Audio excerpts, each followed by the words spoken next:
See, going back to our yesterday's discussion, we had started with our discussion on Article 19(1)(c) of the Constitution. Article 19(1)(c) of the Constitution provides us the fundamental right to association and unions, and as well as forming cooperatives. The term cooperative was added to our Constitution by the 97th Constitutional Amendment Act in the year 2012. So this is what we have discussed till now. If you look at this particular article, that is Article 19(1)(c), and the term, that is right to association. What is the meaning of the term right to association? Right to association, if you look at the Supreme Court's opinion, if you look at what the Supreme Court has to say, the Supreme Court says right to association means right to join or not to join, right to continue or not to continue, right to form or not to form. Right to association does not just give us the right only to form an association. The right to association gives us the right to form an association or not to form an association, right to continue as a member of an association or not to continue as a member of association, right to join an association or not to join an association, which means no one can compel us to form an association, no one can compel us to join an association, or no one can compel us to continue as a member of an association. So not only does it gives us the right to association, it also gives us in a way right not to association.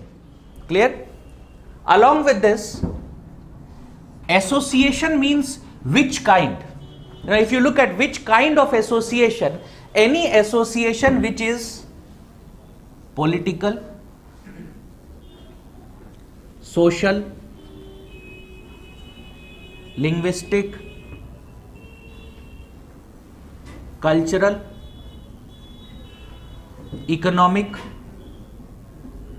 etc.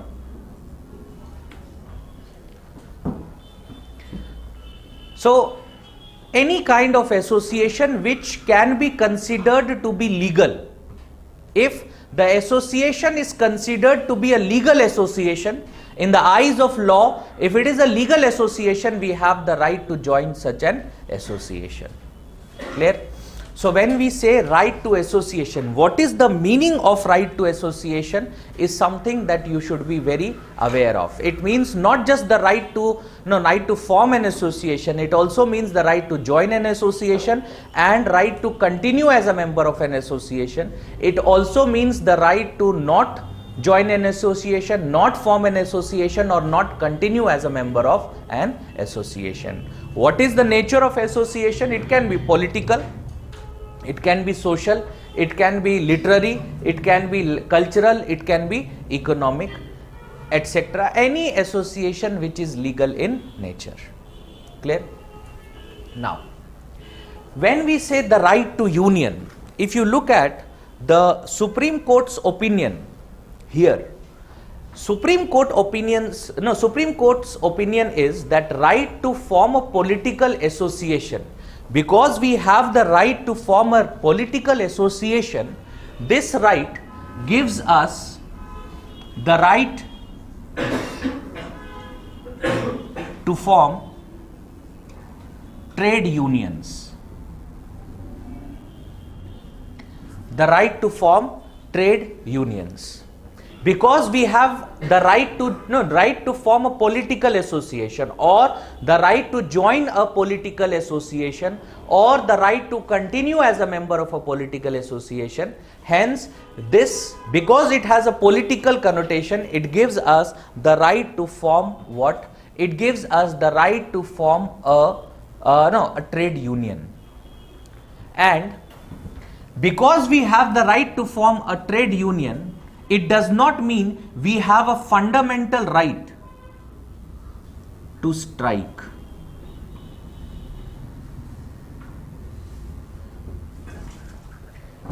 We do not have a fundamental right to strike. According to the Supreme Court, right to strike is a legal right.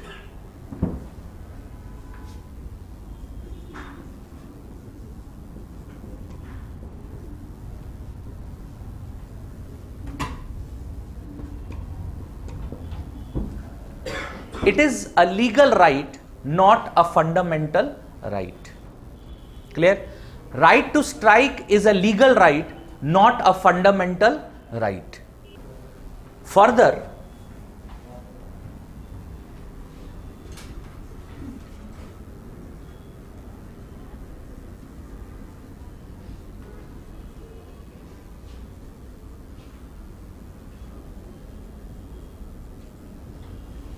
the Supreme Court in the CPM versus Bharat Kumar and others case, 1998 case,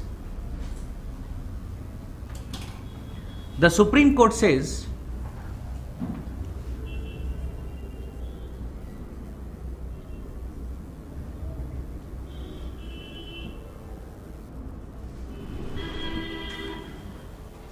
we do not have the right to band. Right to strike is there. It can be given to us as a legal right, but we do not have the right to band. Why?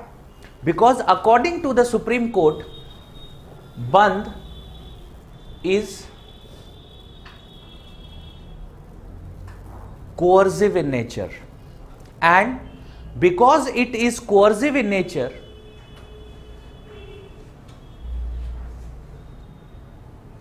it is not voluntary. It is not voluntary. On the other hand, if you compare the idea to right to strike, strike is voluntary. Strike is voluntary. There is no forceful imposition of strike. Right to band. Band is not it is not a voluntary idea. We are forced to take up band.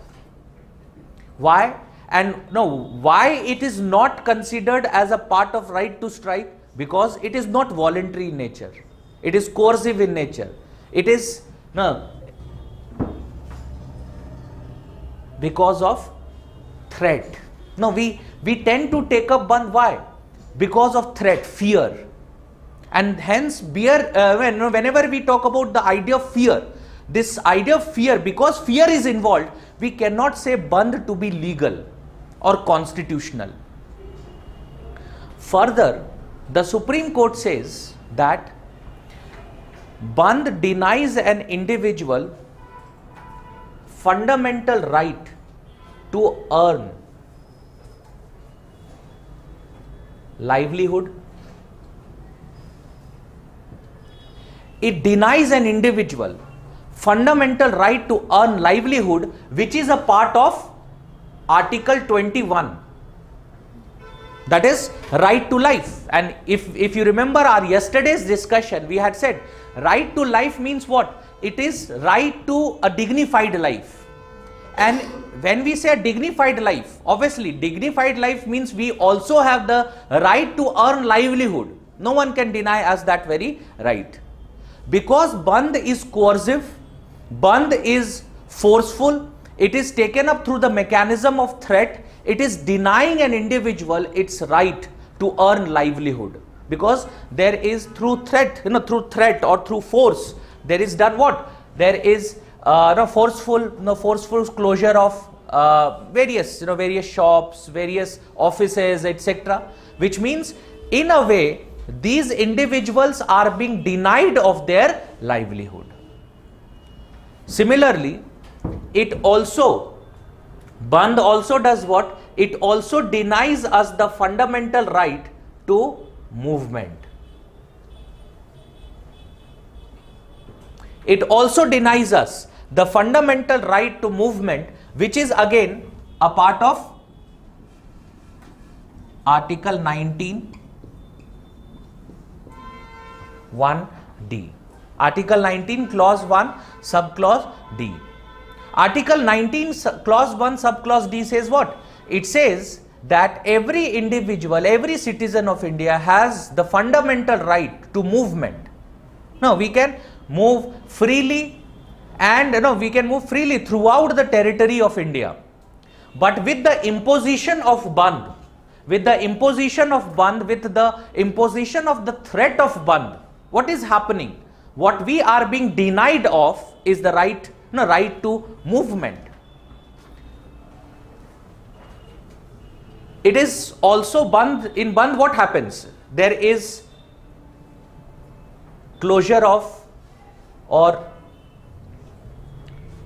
public transportation is affected.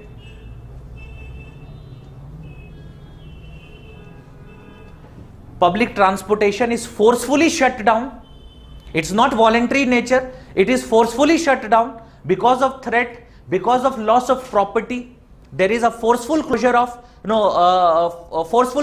such institutions, which means the idea is not what, it's not voluntary in nature, and because it is further denying us certain fundamental rights, a fundamental right to life under Article 21, which has an inherent right to earn our livelihood.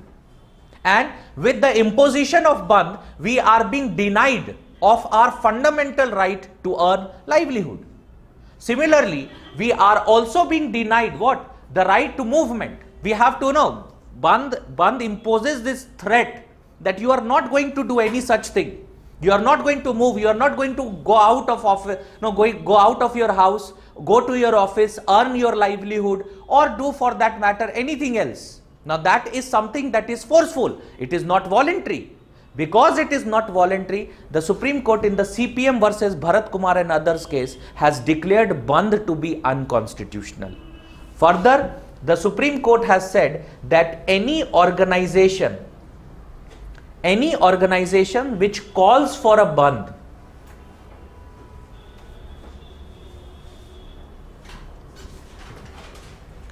is responsible for the loss to public property.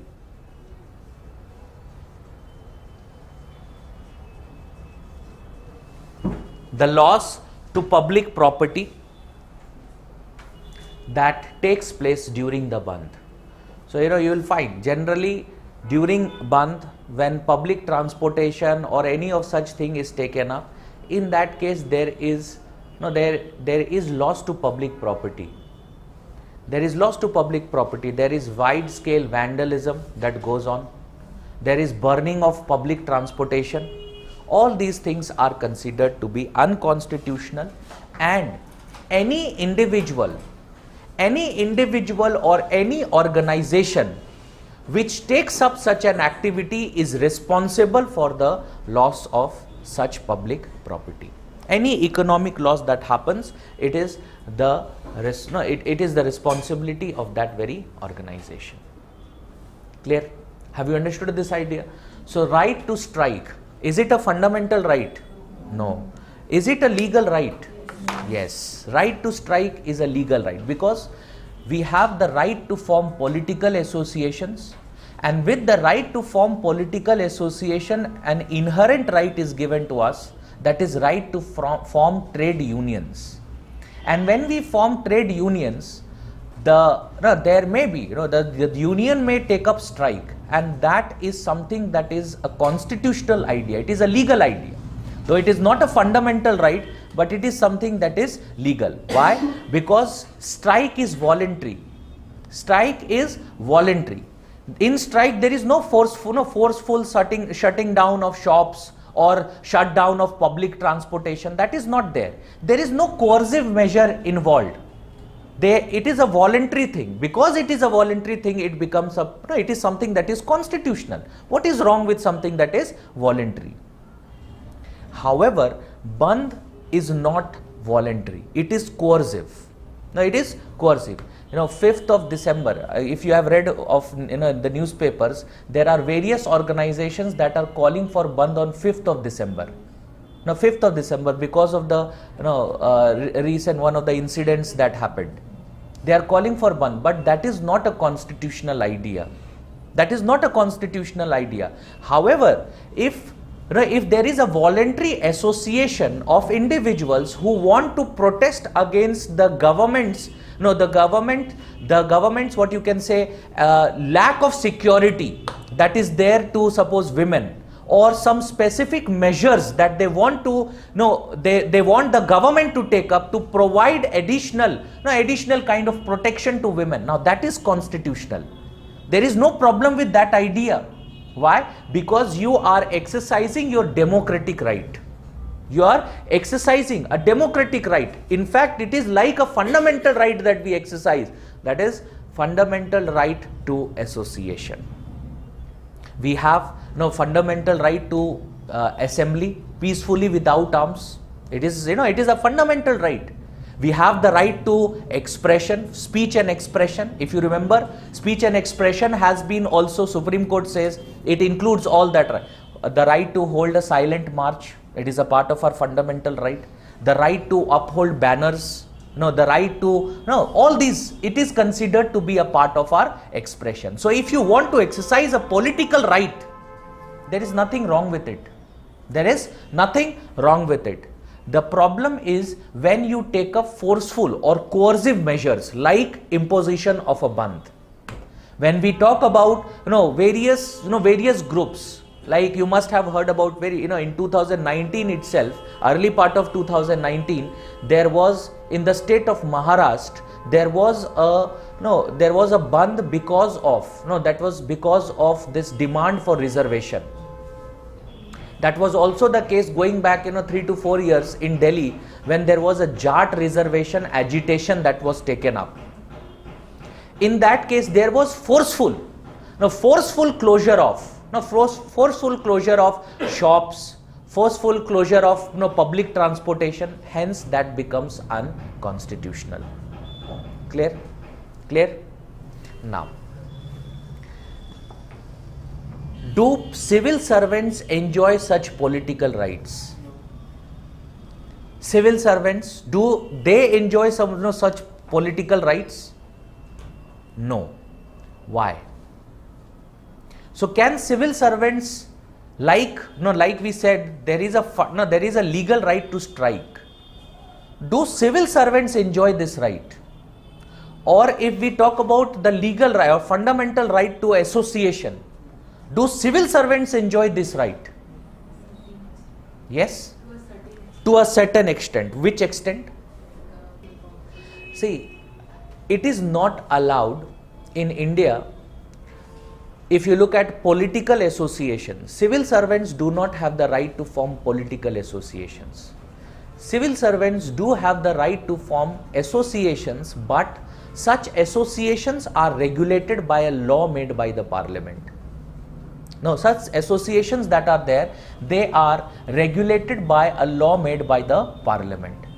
When it comes to armed forces, or when it comes to forces such as the police, uniform forces, their right to association is regulated by the parliament under Article 33 of the Constitution.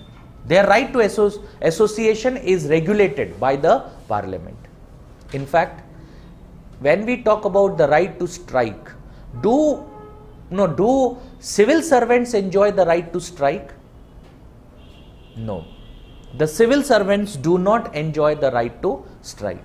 Supreme Court in the Ranganathan versus the state of Tamil Nadu case, 2003 case, the Supreme Court is very clear. Civil servants do not enjoy the right to strike. They do not have moral, legal or ethical right to strike.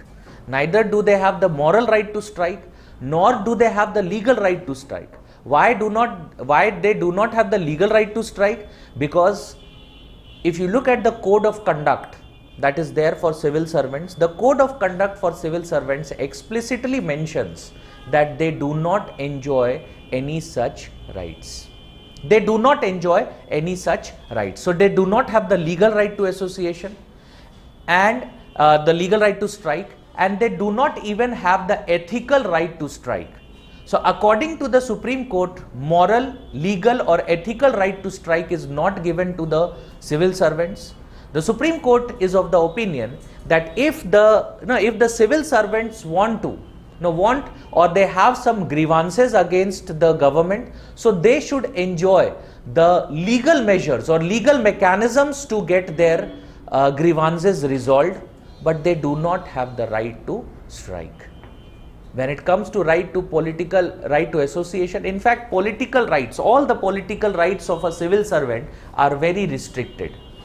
Like if you look at the code of conduct of civil servants, like even when you get into civil services, you will be during your training, you are to be you will be in at length.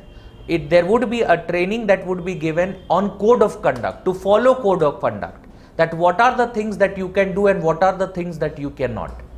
So you can never talk to the media against the government. That means your interaction with the media that is there, your interaction with the media is always limited to acting as the representative of the government. So if there is, suppose, if there is an interaction, like an incident happens, so you are like a spokesperson of the government, and you will give, or you are only going to divulge those details which the government allows for, that these are the things that you can talk about. You cannot talk about your personal grievances against the government with the media. If you do that, it is a disciplinary offense.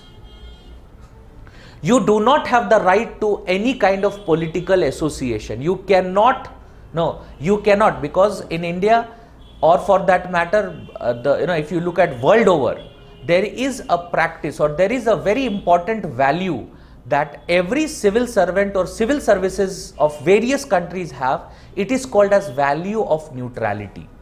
Civil servants are considered to be politically neutral. So if you join a political association, it is a disciplinary offense. It is a disciplinary offense. Similarly, if you look at the right to vote, civil servants, in terms of their political rights, what do they actually enjoy? They enjoy the right to vote. As a civil servant, as a citizen of India, you have the right to vote. But your right to vote is also restricted. Your right to vote is restricted to this phenomena, casting a ballot. जिस दिन election है, you can go and you can vote, or for that matter, you can submit a different kind of voting mechanism is there for civil servants, because you might be transferred a lot, so not necessarily every time you get yourself registered in the electoral roll. So you have the right to postal ballot. Now you can submit a postal ballot. That is the right you have. You cannot talk about whom you have voted for. If you in an organization, if you talk about whom you vote for, or if you take up this whom we should vote for, it is a disciplinary offense. It is a disciplinary offense, because as a civil servant, you are a figure who can influence the opinion of others, and that is the reason why you are not given the right to talk about which political party you have voted for. You can never share a stage with any political party, or whenever a political party organizes, whenever a political party has organized a function, you cannot share the stage with politicians. If you do that, it is a disciplinary offense. You will there would be a disciplinary action that is taken against you. You cannot do that. Civil servants enjoy limited political rights. जैसे एक बहुत ही this article is very important, because in very recent years this is something that has happened. Going back in 2019 itself, you must have heard about a case in which the CBI officers went to Bengal and they were arrested by the local police of Bengal. They were arrested how? See, actually they wanted to do what? They wanted to question. There is a case called as Sharda Chit Fund Scam. In Sharda Chit Fund Scam, because this case has now been given to the CBI, and the CBI is investigating this case. So CBI wanted to question the Commissioner of Kolkata Police, and that is the reason why they went to Kolkata. When they go to that individual's house, they are locked from outside and they are arrested there. बाहर से बंद कर दिया and they are arrested there. Then there is, there are obviously lot of things happen. It was political in nature, obviously, and they were not allowed to question the Commissioner of Police. After this, after this very incident, when Mamata Banerjee obviously appealed in the court, and she actually organized a political event. एक धरना उन्होंने शुरू किया, wherein because it was just before elections, so she also received the support from some other other opposition political parties. And in that particular event, the Commissioner of Kolkata Police was seen sharing a stage with Mamata Banerjee, and not just sharing a stage with Mamata Banerjee, वो वहाँ पर अपने पूरे uniform में present थे. ठीक है, उन्होंने जो एक पूरा यूनिफॉर्म होता है police, you will find if you get into such service IPS, you will find there are number of uniforms you will have, and one of the uniform is it would be for very formal occasions.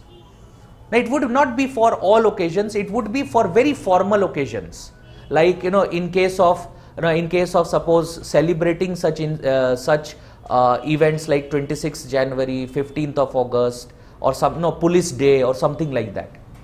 He was present with all such uniform on that particular day, sharing a stage with Mamata Banerjee. Now that is seen as dissenting against the government and participating in a political event against the government. There was a disciplinary action that was initiated against him. Now there was a disciplinary action that was initiated against him.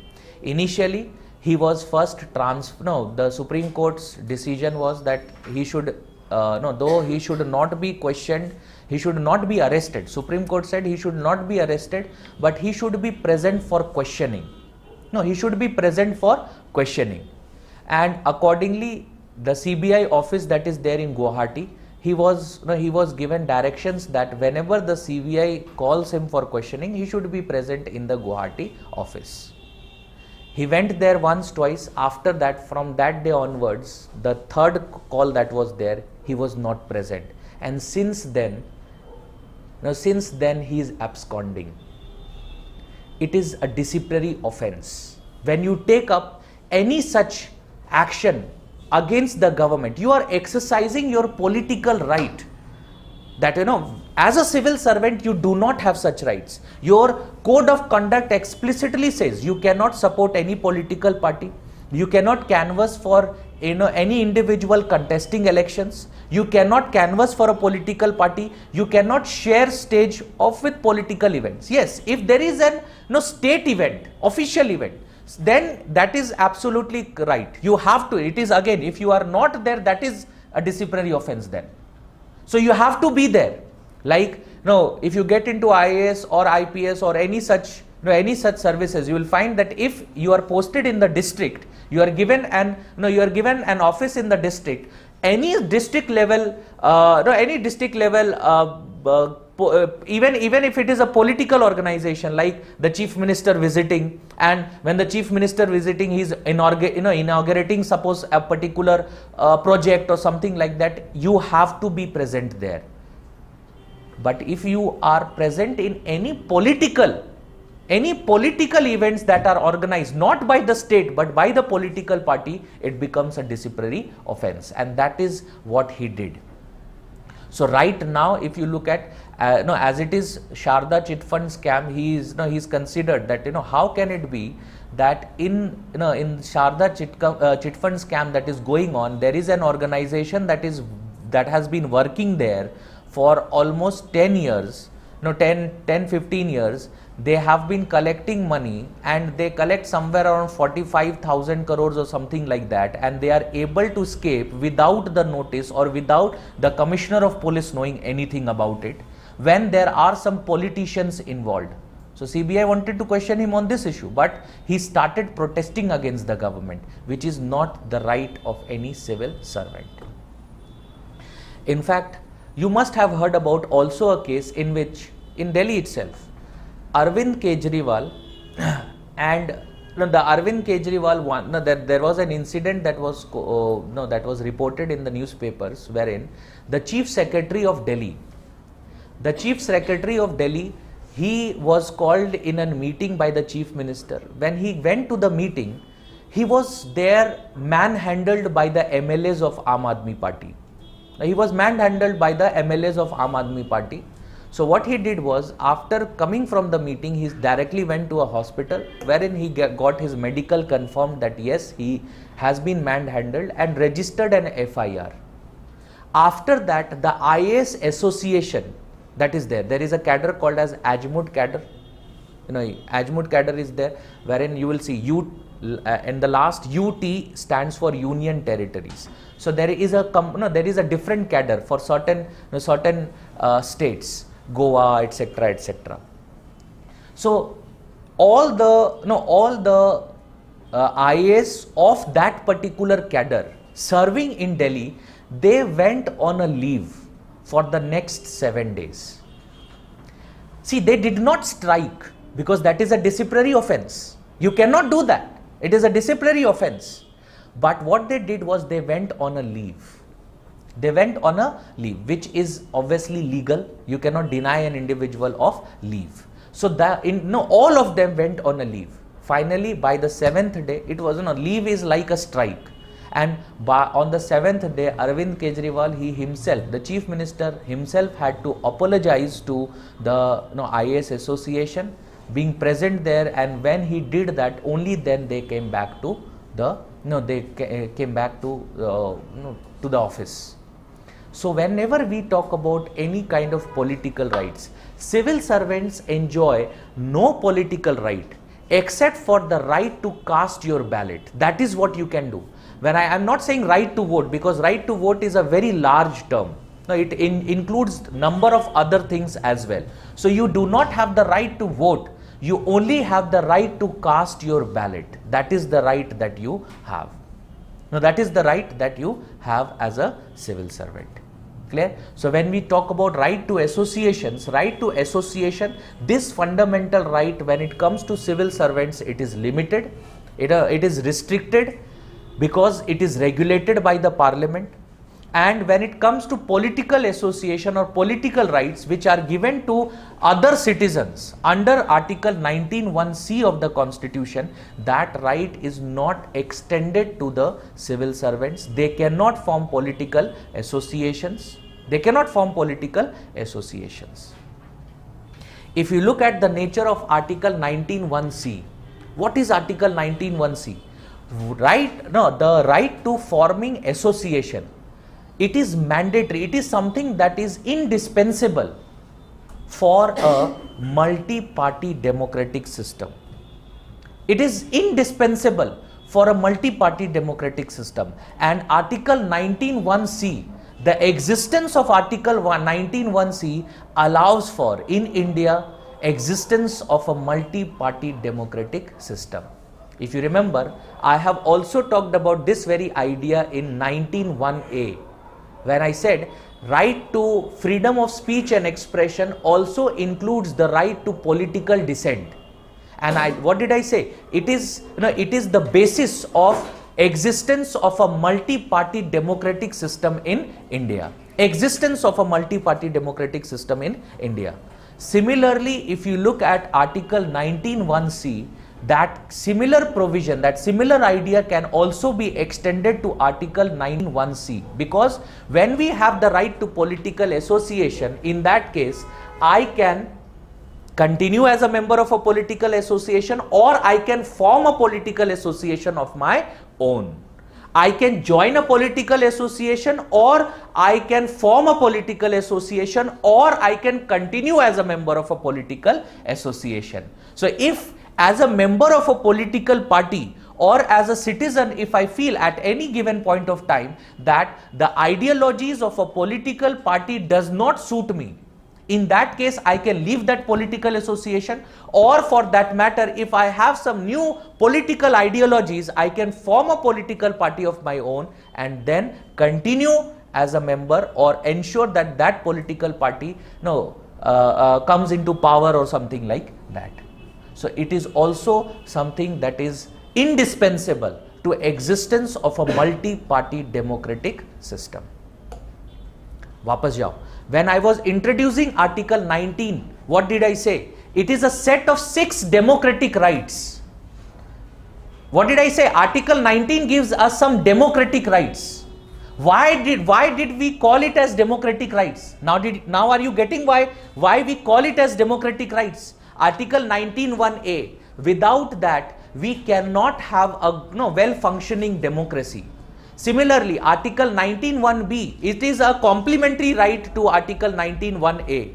Similarly, Article 19(1)(c, again giving us the political right to political associations, again important for existence of a well-functioning democracy. And that is the reason why the nature of Article 19 is such that we call it as democratic rights. Understood this idea? Have you understood what is Article 19(1)(c)? Write this down. It guarantees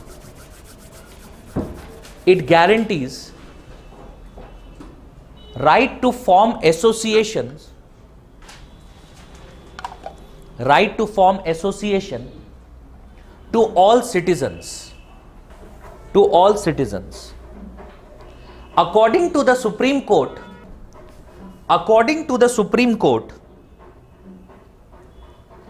the right to form association includes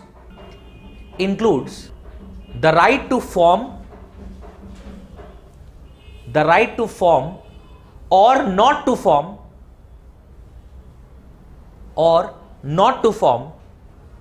comma, right to join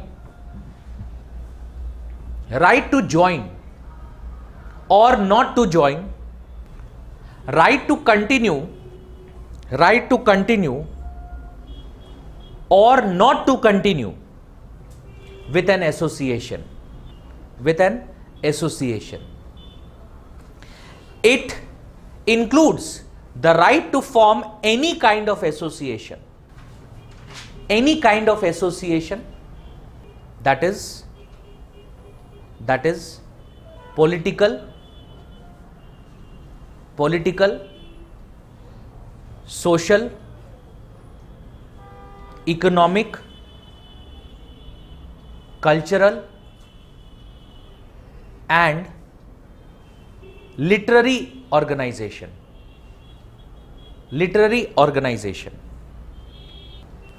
Next paragraph. It is the right to form political association.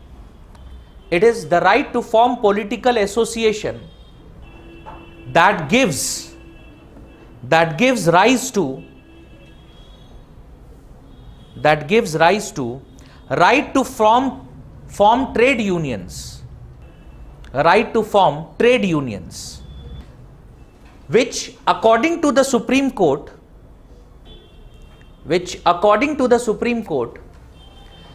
does not confer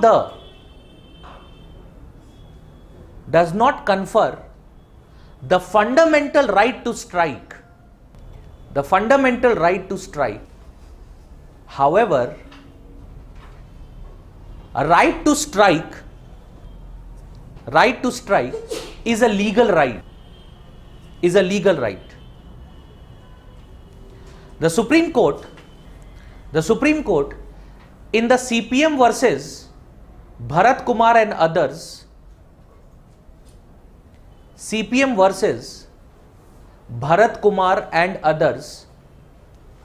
1998 case, 1998 case held that right to strike does not include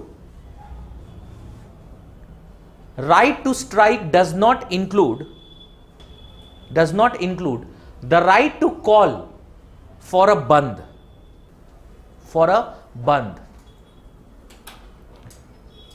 Bandh is coercive.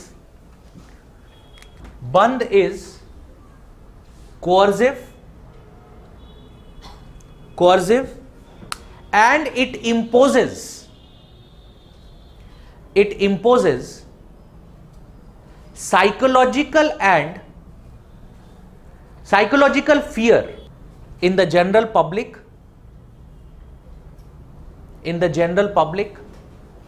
It also denies citizens right to earn livelihood by forceful closure of public transportation system,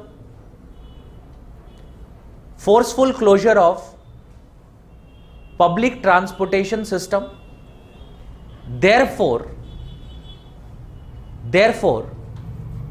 contradicting Article 21,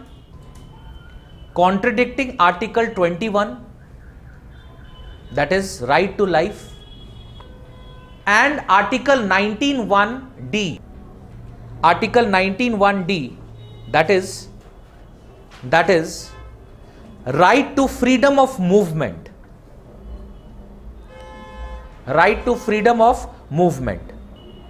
The common man is also prevented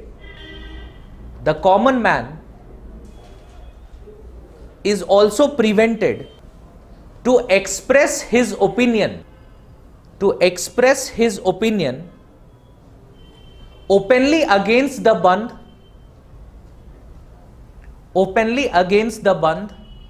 Therefore, it also violates Article 19(1)(a), declaring bandh to be unconstitutional.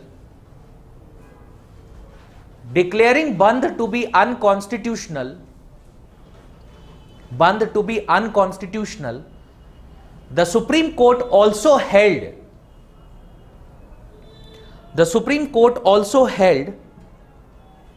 that the organization that imposes bandh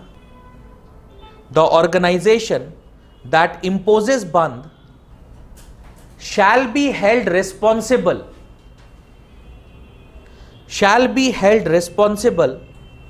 for the damages caused to the general population.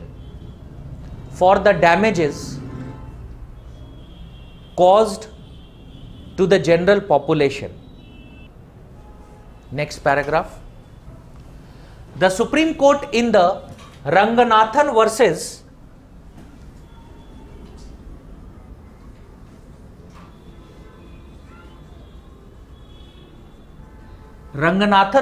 the state of Tamil Nadu 2003 case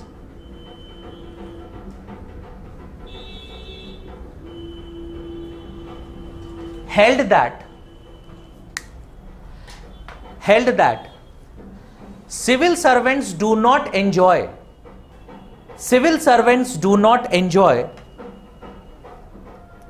the right to strike. They should make use of the available machinery.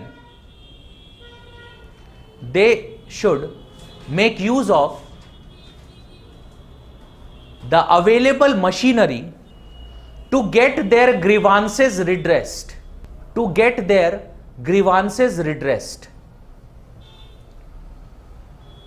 Next paragraph. Under Article 33, the Parliament by law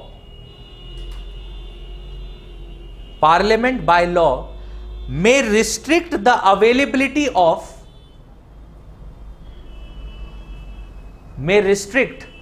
the availability of right to association, right to association to armed forces,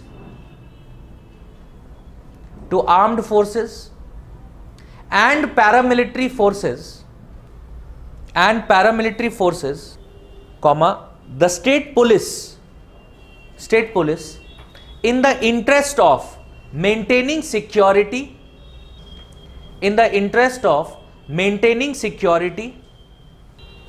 and law and order.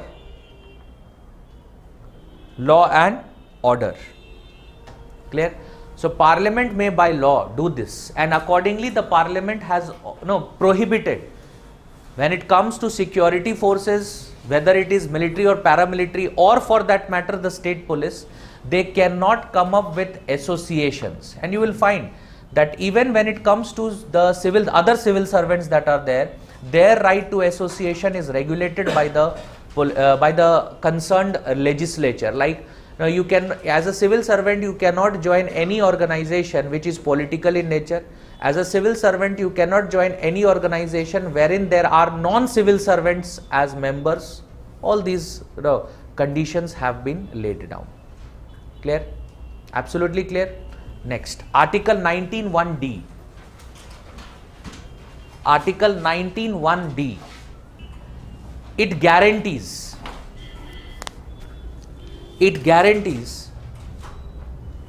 freedom of movement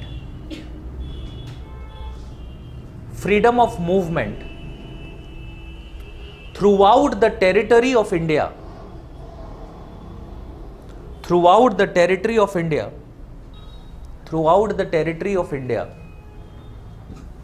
The expression throughout the territory means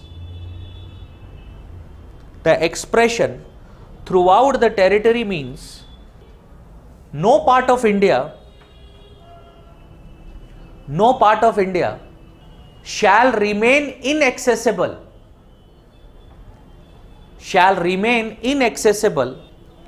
to citizens of India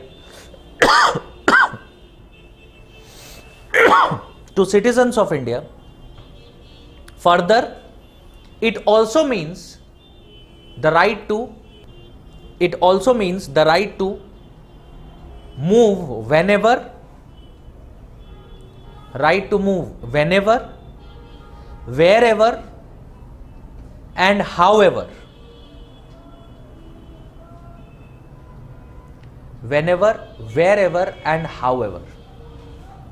However, next point. However, such right is restricted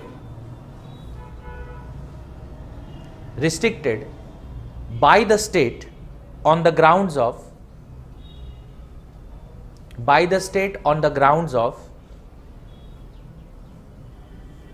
public order,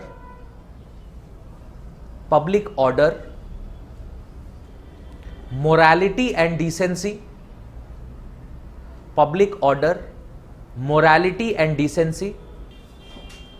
Second, interest of security of India,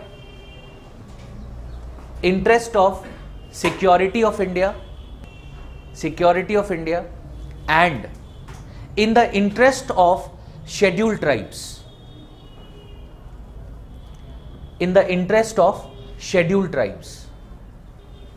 Clear?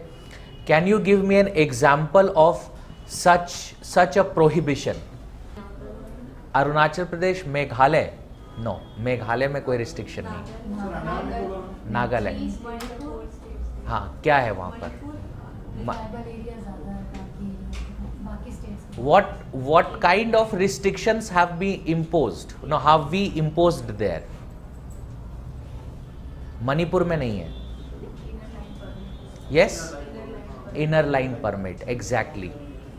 There is a restriction that you must have heard about, inner line permit. Inner line permit is, it has been implemented in 3 of the states in northeast, Arunachal Pradesh, then there is Nagaland, and then there is the state Mizoram. In these 3 states it has been implemented. Inner line permit, that means what is that?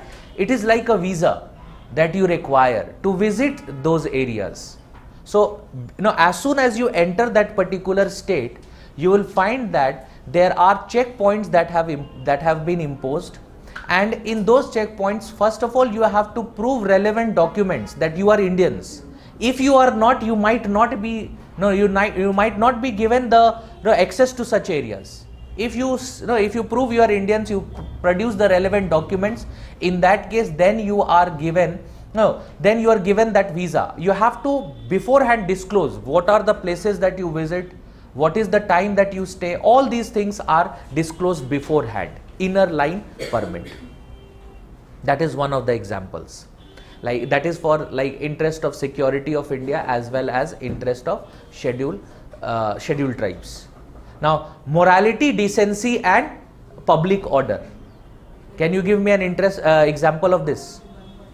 Section 144. Yes, you must have heard about this. Section 144 being imposed. Section 144 being imposed. Like currently post 5th of August. No, 5th of August, that is after amendment of under Article 370. We did what? We imposed this in the state, that the state of J&K. We did that. Similarly, during Ayodhya verdict, most of the places Section 144 was imposed. What does it do? It restricts our freedom of movement, but it is reasonable restrictions. These are what? These are reasonable restrictions. You must have even seen that sometimes when you take up a political, when there is a political protest that is going on, in that case police does what? They tend to arrest individuals.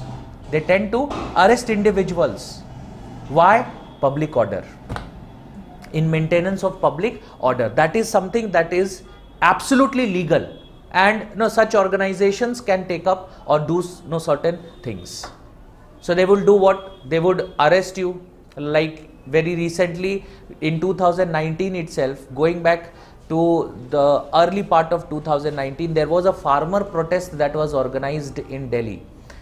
It was basically during the winter session, initial winter session of 2018, late 2018. What happened was that there was a farmer protest that was organized. So farmers from across the country, they were to come to Delhi and they were to protest before the parliament.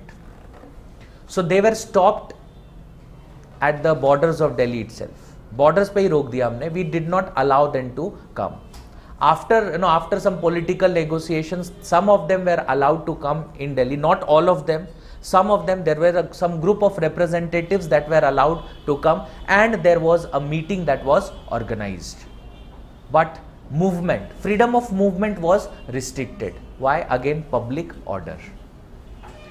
Even when it came to the Anna Hazare movement, if you remember, during the Anna Hazare movement, Anna Hazare was actually arrested. Why? Why was he arrested? Public order. Disturbance of public order. So then he was released. He was allowed to take up a political movement in the Ramlila Maidan. Public order. Clear? So Article 19(1)(d) again can be restricted. Next, Article 19(1)(e).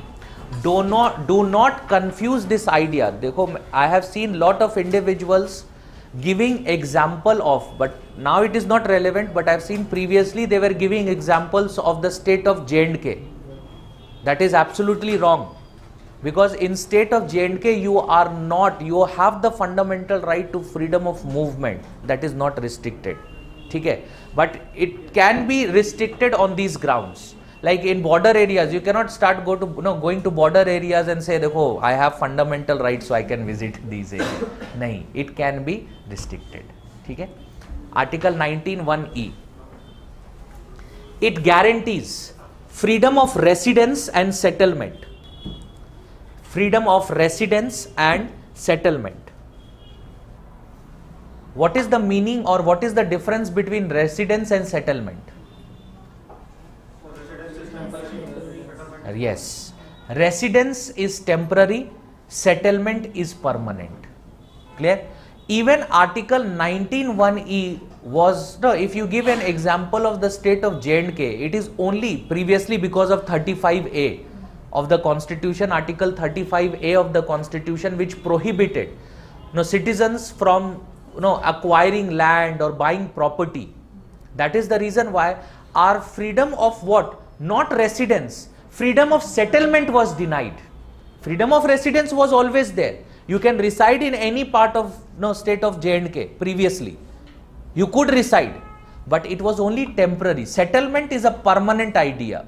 And what we were denied as not being those individuals who did not have something called as the permanent residence certificate, they were denied the right to settlement, not the right to residence. Clear? Why? Residence is temporary, settlement is permanent. You can write this. Residence is temporary, settlement is permanent. Further, you can write, it is a complementary right to Article 19(1)(d). It is a complementary right to Article 19(1)(d), and therefore is under the same restrictions imposed on Article 19(1)(d). Article 19(1)(d). See, if you have freedom of movement but no freedom of residence or settlement, it does not make sense. It does not make sense that you can go there but cannot reside there or cannot settle down. So it is a complementary right to Article 19(1)(d), and it is also restricted on the same grounds. You might not be allowed to reside everywhere. No, you might not be allowed to reside everywhere, or you might not be allowed to settle everywhere. And the restrictions are similar: public morality, decency and public order, or security of India, or in the interest of scheduled tribes. You must have heard about rights that are there under the 6th schedule. I'll be dealing with 6th schedule later on. 6th schedule talks about something called as tribal areas. So in tribal areas, you will find there is restrictions. There are certain restrictions that are imposed. Restrictions such as on land rights. In certain states, tribal states, or those areas which are declared as scheduled areas under Schedule 5 of the Constitution, you are not allowed to buy land there. You are not allowed to buy land. Like even if we talk about certain states, like state of Jharkhand. In the state of Jharkhand, you cannot buy tribal land. You cannot buy tribal land. Tribal land can be transferred, but it can be transferred only to tribals, not to non-tribals. So if you are not considered as a tribal under the state, state does not recognize you as a tribe, in that case you cannot buy land. Settlement is not there. Freedom of settlement is not there.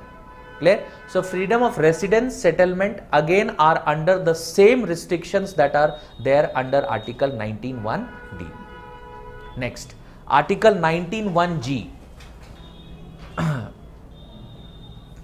देखो ABCD मुझे पता है, और G इस वजह से मैं कह रहा हूँ क्योंकि F has been amended. If you go back to our discussion, Article 19 मैंने वहाँ पे पहले ही बोला था, it deals with right to property and hence it has been repealed.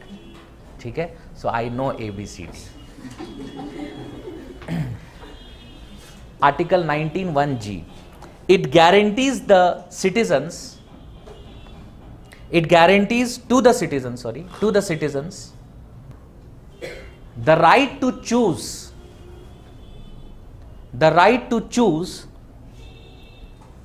any profession,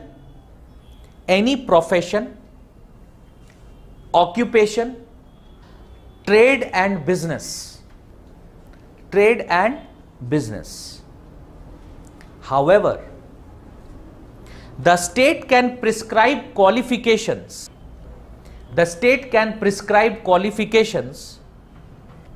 For choosing a profession or occupation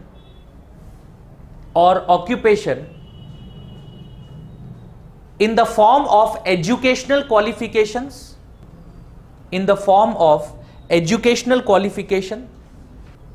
mental and physical fitness,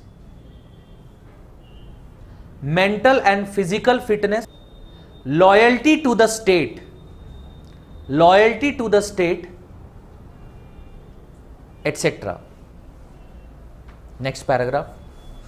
The state can also take over any business. State can also take over any business or trade either partially or completely, provided it is in public interest. It is in public interest. Underline public interest. Now, going back to the phase in which integration of India was being done. So you would find that during the early 1940s and 1950s, when we were after the India's Independence Act, because if you remember, in India's Independence Act, the princely states in India were given the choice that if you want, you can join Pakistan, if you want, you can join India, or you can remain free. So during this particular case, what used to happen was that when Sardar Vallabhbhai Patel was taking up integration of India, in that case, he, all those princely states which were basically in the mainland India, when they were being integrated, so all of them were given an opportunity. They were given some rights that, see, you join Indian Federation. If you join Indian Federation, your property rights, it would be completely respected. You will be allowed to use your property. It will not be taken over by the state. And additionally, because you are giving up your right to rule, that is the reason why you will also be given a monthly pension by the state. You will also be given a monthly pension by the state. So they were given property rights and they were given monthly pension by the state. And that is the reason why, that was primarily how he actually took up the integration. Most of the princely states that decided to join the Indian Federation, it was because of this particular offer, because he said that if you don't join, in that case we will have to force you to join. So it's better that if you accept our offer, we are going to maintain that, and accordingly they were, most of them joined the Indian Federation. When Indira Gandhi came to power, she came up with a law called as Abolition of Privy Purses Act.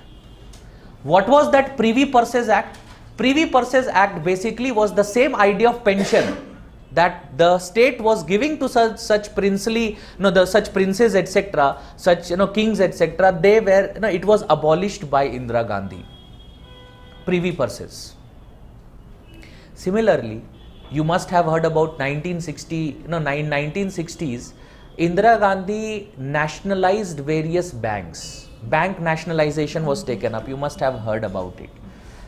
It led to creation of, it nationalized around 69 or something banks were nationalized. How can it be done? The state has the right to take over my business. The state has the right to take over my business provided it is in public interest. So it was questioned, it was questioned in the court of law also. That it was not that these individuals who owned such banks, they did not allow the state to, they did not voluntarily give up their business. It was questioned in the Supreme Court, and interestingly, initially the Supreme Court held the law to be unconstitutional. That no, the state cannot do this. Why? Because Article 19(1)(f) also talked about right to property. So it was a fundamental right. Right to property was a fundamental right. And the state was not able to prove that this nationalization of bank has been done in public interest. And that is the reason why it was initially held to be unconstitutional. Clear? So we have the right to follow an occupation, right to take up any kind of trade or vocation of our choice. But yes, the state can prescribe qualifications. In the form of what? In the form of educational qualifications. So I cannot start practicing medicine at any given point of time until unless I am trained to do it. So if I have a degree, I have an educational qualification, only then I can practice medicine. Clear? So you will find that the state state has come up with laws wherein it punishes individuals who are like जिसे हम बोलते हैं झोला छाप doctors, ठीक है, जो ये बगल में इस तरह के हकीम वगैरह होते हैं उनको पनिश किया जाता है. They cannot do that. Why? Because the state prescribes qualifications. It can be in the form of mental and physical qualifications as well. Now, mental and physical qualifications. So you will find that various constitutional positions that are there, or for that matter other positions that are there under the government, you will find that one of the qualifications that state imposes is they should be mentally capable. If the court declares that you are mentally not capable to perform a vocation, you are disqualified.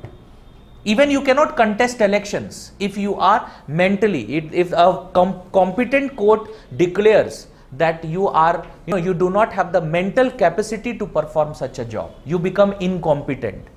Again, a qualification that the state provides, or for that matter, loyalty to the state. So you will find citizens of India. One of the qualification is citizens of India. Those who are not citizens are not allowed to automatically they are not allowed to get into government services. Why? Loyalty to the state. If in any case it is found that you owe your allegiance to some other country, you are automatically disqualified. You are automatically disqualified from that particular position. Clear? No, such qualifications can be imposed. The state can impose such qualifications as a qualification to practice such a vocation, or the state can do what? The state can also take up my business completely or for that matter partially, but provided it is in public interest. Clear? With this we complete our discussion on Article 19 of the Constitution. Article 19 of the Constitution, and why it is called as democratic rights, now you understand. Even when we talk about occupation or vocation, if I choose to be a politician, the state cannot deny me that right. The state cannot, right? Clear? The state cannot deny me that right. Yes, the state can impose qualifications. So in India, one of the qualification is what? An individual who is an elector can only be elected. If you are not an elector, you cannot be elected. Clear? If you are not a voter, you cannot contest elections and get elected to constitutional positions. Qualifications can be imposed. Understood why we call these set of rights, these set of 6 rights as democratic rights. Clear? Next, Article 20 of the Constitution. Very important. Article 20 of the Constitution.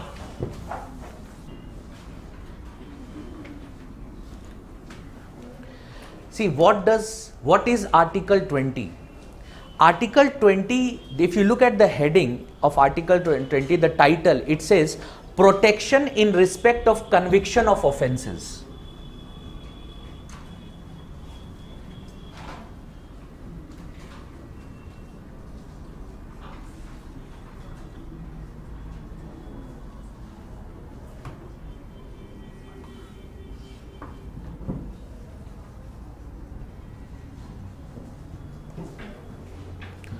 Protection in respect of conviction of offences.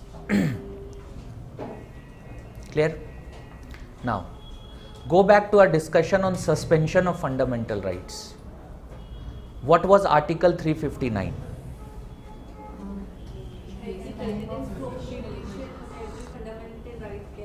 Yes.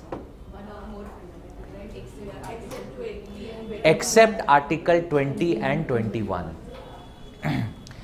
If you look at, if we go back to our discussion on Article 359, it says if national emergency is imposed, the President through a separate proclamation can suspend the enforcement of one or more fundamental rights except Article 20 and 21. Why Article 20 and 21 is now what you are going to understand. The nature of Article 20 is such, if we are denied Article 20 of the Constitution, or for that matter Article 21 of the Constitution, if we are denied this, in that case you will find that the state gets an absolute power to implement some laws, or for matter that certain procedures which might not be democratic in nature, and it will deprive us not just of our basic fundamental rights but also of our basic human rights.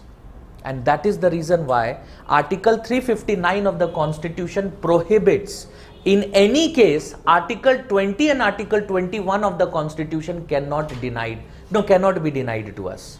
ठीक है, if the conditions are such, you can impose national emergency. If conditions are such, war, external aggression or an armed rebellion, you can impose national emergency, but in no way you can deny us or citizens of India the right to Article 20 and 21 of the Constitution. Why? Because Article 20. Article 20 gives us protection with respect to conviction of offences. That means when we are arrested, what are the grounds on which we can be arrested? The manner of our arrest, how arrest can be taken, all these things are provided under Article 21. The legal grounds are provided under Article 20 of the Constitution. Article 20, first let's come to Article 20 Clause 1. Article 20 Clause 1. Article 20 Clause 1 gives us basically three inherent rights under Article 20 of 20 Clause 1 itself. What are those?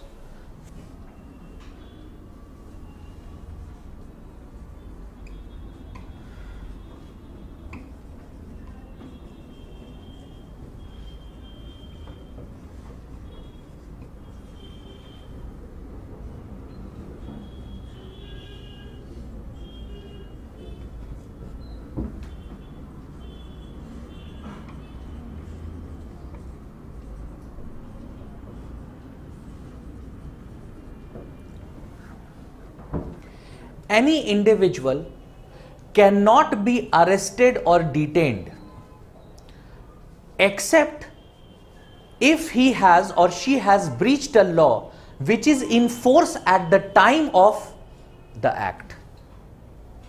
That means if today, that is, suppose I have performed an act today, right now, and the act that I have performed, it is punishable under a law. If it is punishable under a law, only then I can be arrested or detained. Otherwise, I cannot be arrested or detained. Now, it may so happen that I have performed an act which is very morally incorrect. It is morally incorrect. It is ethically wrong. But if it is not illegal, I cannot be arrested and detained. I cannot be arrested and detained. You must have seen, there are certain, some of the states, very recently the state of Bihar. Now the state of Bihar is in the process of enacting a law in which if an individual, if a child deprives or does not take care of his or her parents in old age, it is to be a punishable offence. Now this is a law that the state of Bihar is in a process of enacting. Which means what? Which means if the law is not in force and any individual has taken up such an act, it may be ethically wrong, it may be morally wrong, but it is not legally incorrect, and hence they are not punishable under the law. Clear? Second, maximum punishment imposed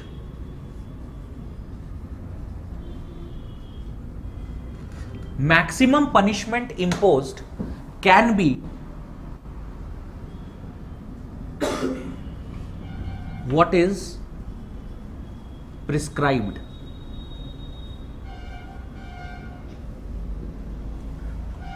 Maximum punishment imposed can be what is prescribed by law.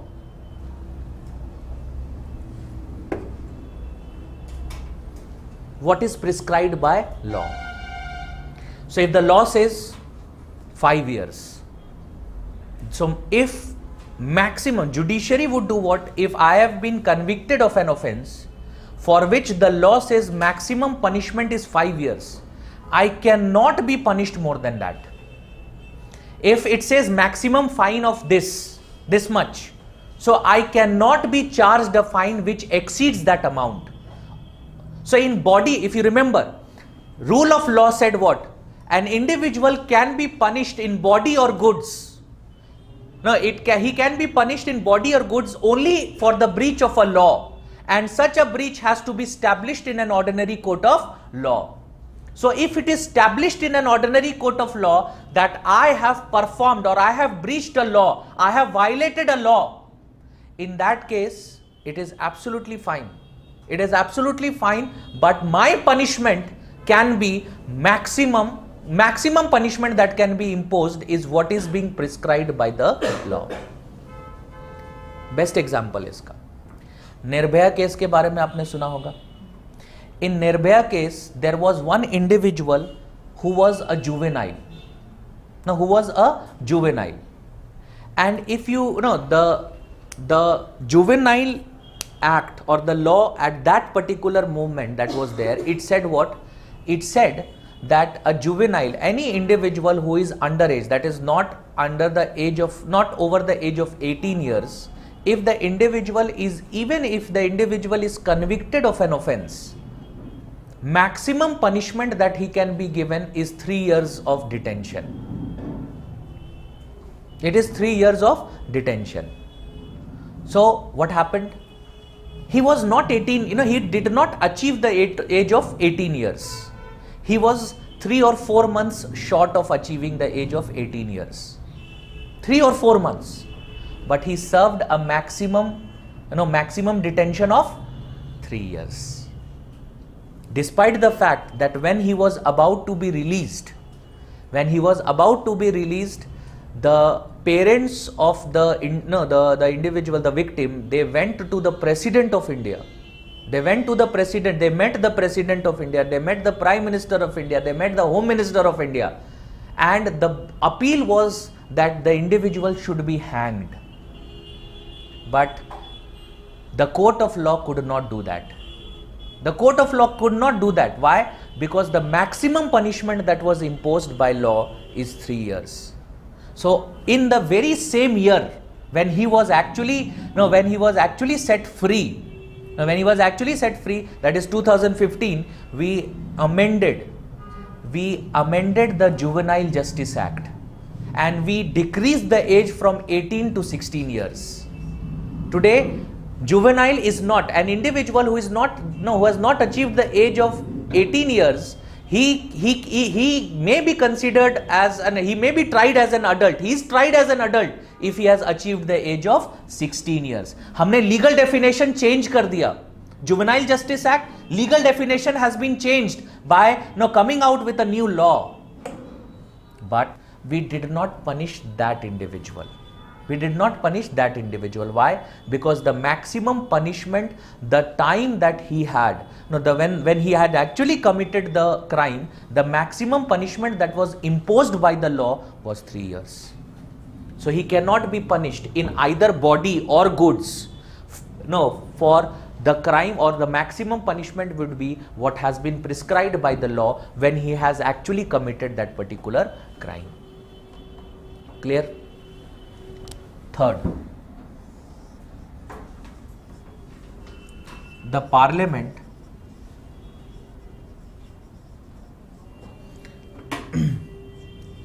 cannot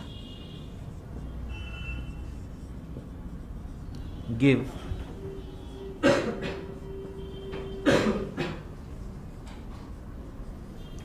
ex post facto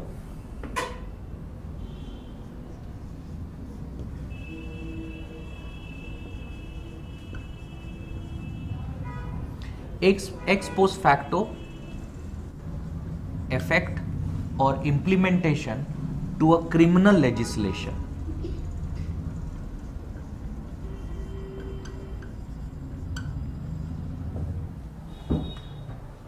To a criminal legislation.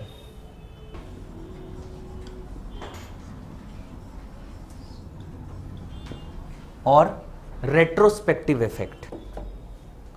Retrospective effect. What does this mean? Suppose a criminal legislation has been passed today, that is 3rd of December 2019. A legislation has been passed, criminal legislation has been passed. The Parliament of India cannot say that this law will have effect from 2nd of December 2019. It cannot be done. Again, the same example. एक तरीका तो ये भी था that we could have amended the law, the Juvenile Justice Act, in the same case, Nirbhaya case. We could have amended the Juvenile Justice Act and we could have given it retrospective effect. बाद में हमने amend किया, but we could have given that, it was 13th of December or 16th of December or something like that. तो हम वो कह देते कि though it is amended now, but it would be, it would be implemented from a previous date, ex post facto date or retrospective date. But Constitution under Article 20, clause 1 prohibits the Parliament to do any of such step or to take up any such step.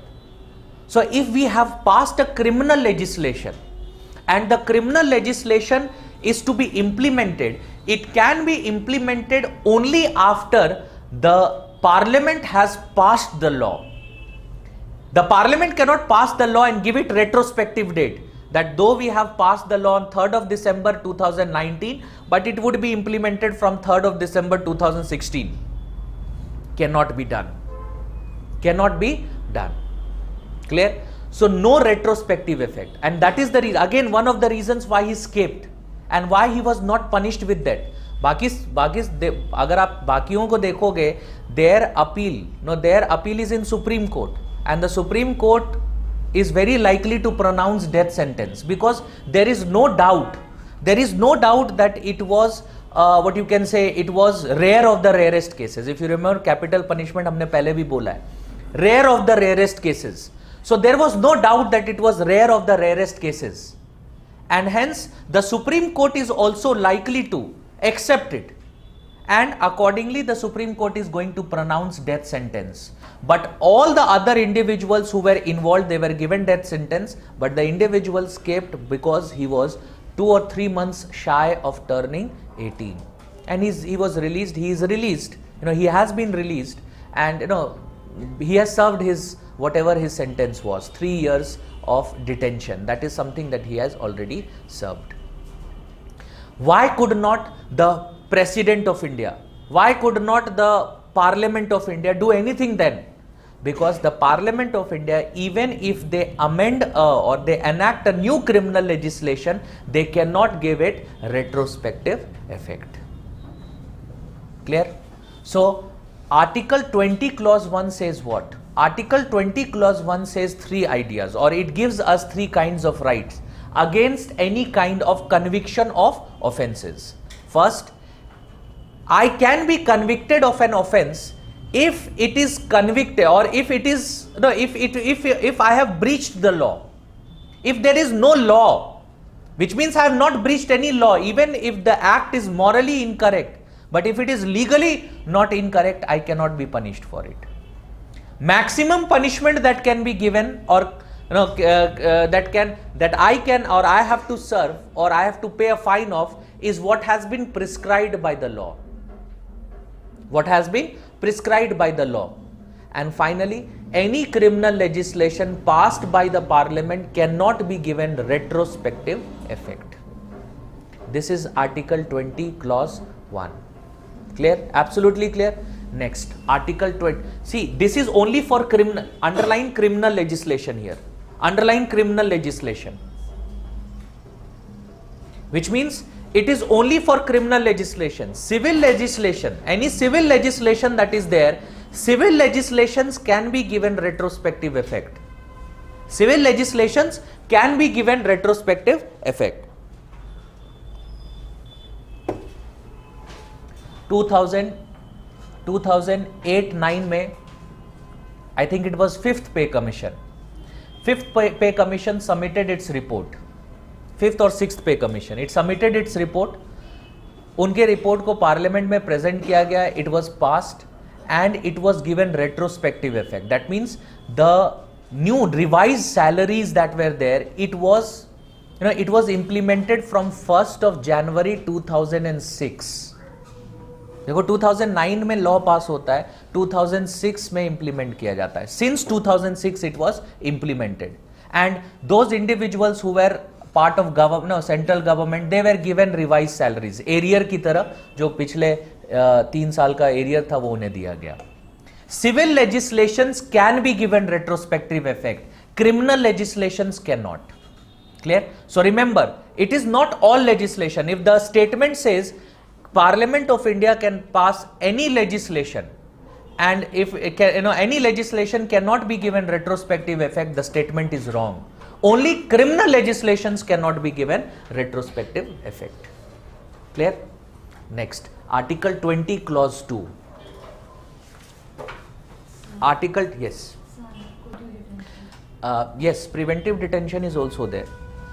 Article 20 is also applicable to preventive detention. देखो, you must have heard about preventive detention. I'll come to Article 22, we will be discussing preventive detention as well. No, you have to take into consideration preventive detention in this manner. Can preventive detention be done without a law? That means, can I be detained without application of a law? No.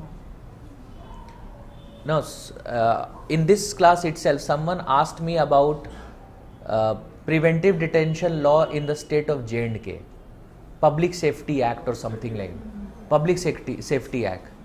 देखो, अगर J&K में citizens या जो J&K के politicians हैं, उनको अगर arrest किया गया या citizens को arrest किया गया, can they be arrested without application of a law? No. It cannot happen. They cannot be arrested without application of a law.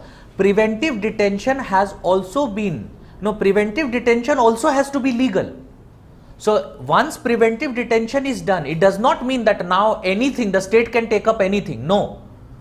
Once preventive detention is done, there are certain criterias that are met. Like, it does not mean that the state can deprive me, the state can deprive me of a legal representation. It cannot be done. The state cannot deprive me of legal representation, and all the detentions that are there, all the detentions that have happened even in Kashmir, those detentions are being contested in Supreme Court, that whether it is legal or not. I cannot be denied my legal representation. So in legal representation, you will at least inform किस वजह से detain किया. In preventive detention, not always you are informed for the reason for detention. You are definitely informed the law under which you are being detained. Public Safety Act, example of it, Public Safety Act. And as soon, if you look at the preventive detention laws and constitutional cases, the Supreme Court also has agreed to this idea. Yes, in preventive detention, you might not initially be given the reason for detention, but as soon as possible, the state has to provide you with the reason for detention. Why you have been detained? Even if you have been preventively detained, why you have been detained, the state will provide that. and as an individual I can always contest my detention in the court. So because obviously detention means violation of an individual's fundamental rights, so he would go to the court and contest this idea that my detention is illegal. Supreme Court will ask, क्यों है, क्यों illegal बोल रहे हो?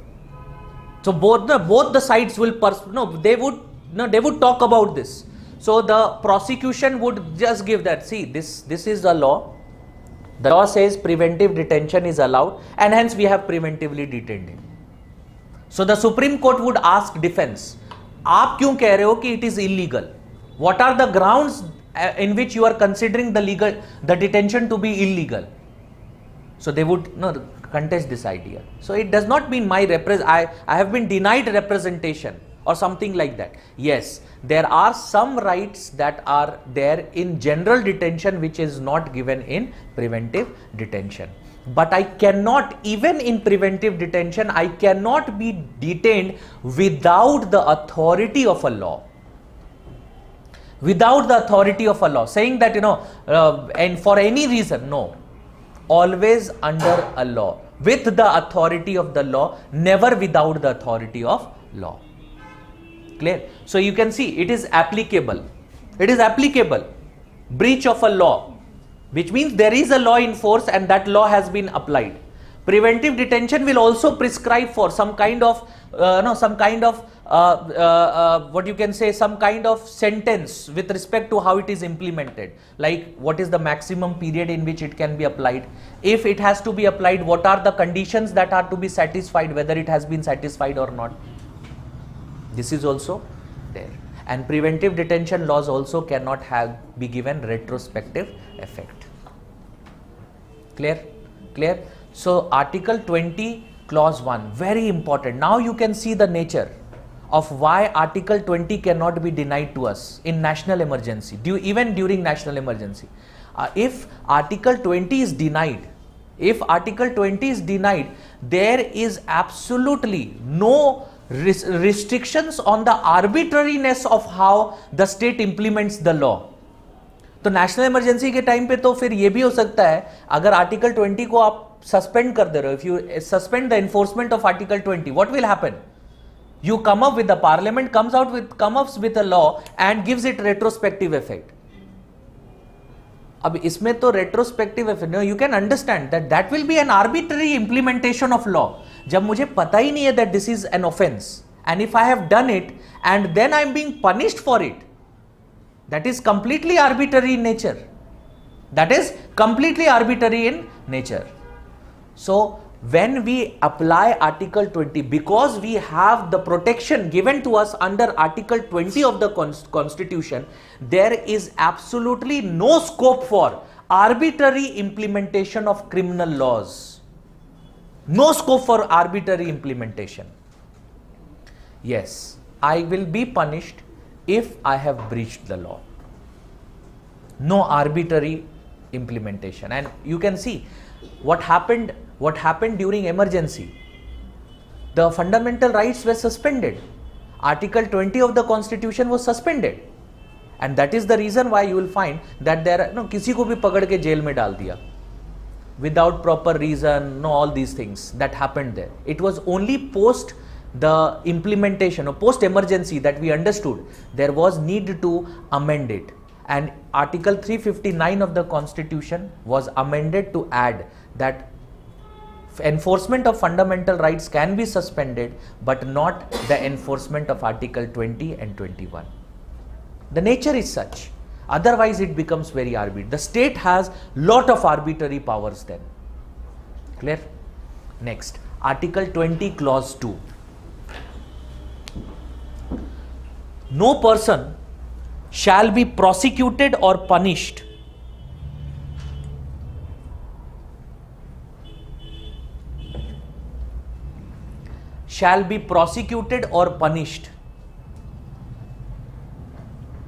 for some offence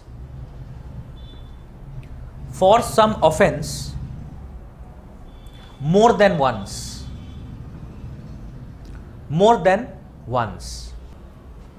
That is, Article 20 Clause 2 prohibits Article 20 clause 2 prohibits the practice of double jeopardy.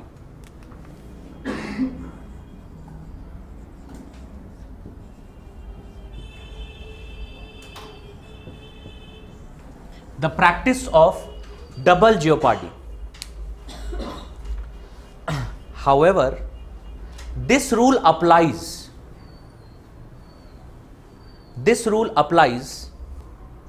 only to judicial bodies. Only to judicial bodies. Underline this. Only to judicial bodies. Very important. Very important. First, let us understand what is double jeopardy. That means if I have committed an offence, I have breached a law, I can be punished for that breach only once. I can be punished for that breach only once. Examples समझते हैं. Suppose I have been convicted by the local court, the subordinate court, for breach of a law for 5 years. No, 5 years.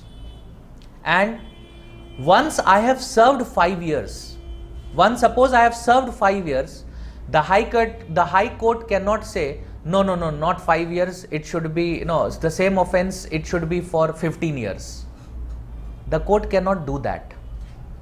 And even if the court says, court can increase the punishment, like, the court can make it like 5 years, no, if not 5 years, 15 years, fine. The court can do that.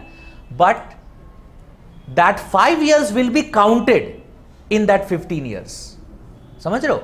That if the lower court says 5 years of imprisonment, after I have served 5 years, my case is suppose pending in the high court, and the high court says not 5 years, he is punishable for 15 years. In that case, the court will count that in this 50, while calculating 15 years, the 5 years that I have already served will be considered sentence served. And then additionally what I have to serve is 10 years. Additionally what I have to serve is 10 years. It cannot be double jeopardy. Once for the same offence I am being punished twice. That cannot happen. That cannot happen. However, this is only for judicial bodies. Why? Let's take an example. As a civil servant, you can be punished for the same offence twice. Initially, it may so happen that for an offence you are suspended, and for the same offence you may be removed from service. For same offence you may be removed from service, and you cannot claim that this is double jeopardy. No. For the same offence you are being punished twice, and that is applicable. The Article 20 clause 2, that is punishment of an individual against double jeopardy is not permitted, but not permitted only in case of judicial bodies. If it is executive bodies, in that case the same individual can be the same individual for the same crime can be punished twice. Like the example that I have given. If you are found, it is found that an individual, a civil servant, has taken up an act of corruption, and initially when this is alleged, the individual may be suspended, and an inquiry can be instigated, or suppose a judicial proceeding is instigated, it starts, and after the judicial proceeding it is found that yes, you have done that. So in this case what happens? Now initially you were suspended for the same offence, now you are done what? Now you are removed from service. It can be done. So it is only applicable for judicial bodies. Clear? Next, 20 clause 3. Article 20 clause 3.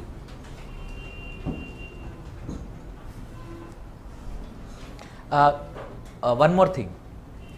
This should be absolutely clear that when I say in executive or suppose civil servants can be punished for a similar offence twice, this does not amount to double jeopardy. मतलब क्या है इसका? If the statement is that civil servant can be punished for double jeopardy, गलत है sentence. It is absolutely wrong. Why? Because when we say for a single offence you are being punished twice, it is being assumed that this is not double jeopardy.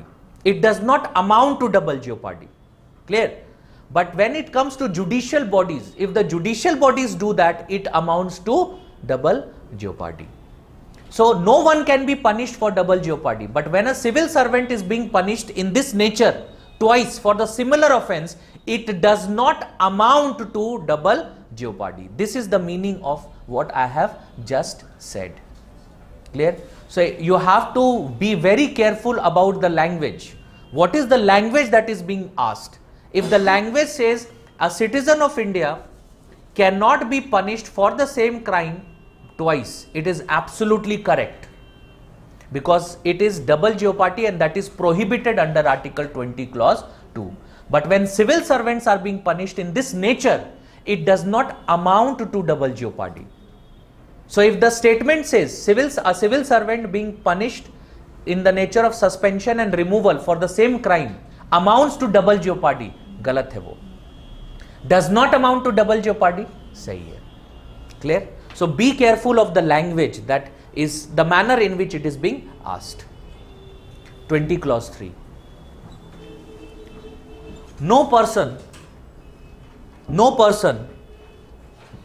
who is accused of an offence shall be compelled to be a witness,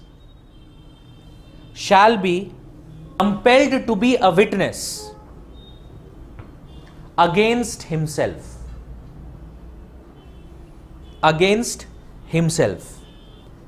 Therefore, an accused cannot be forced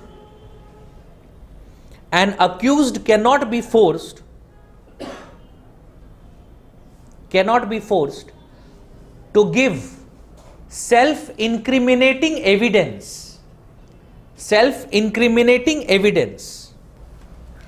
Any statement by an accused to the police is not admissible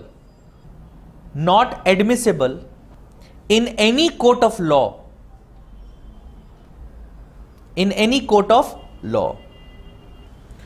But any confession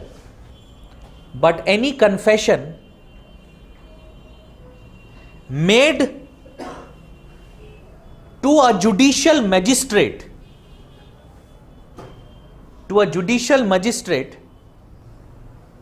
is admissible as evidence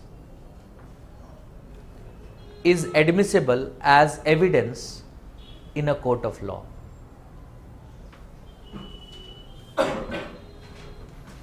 Underline self-incriminating evidence.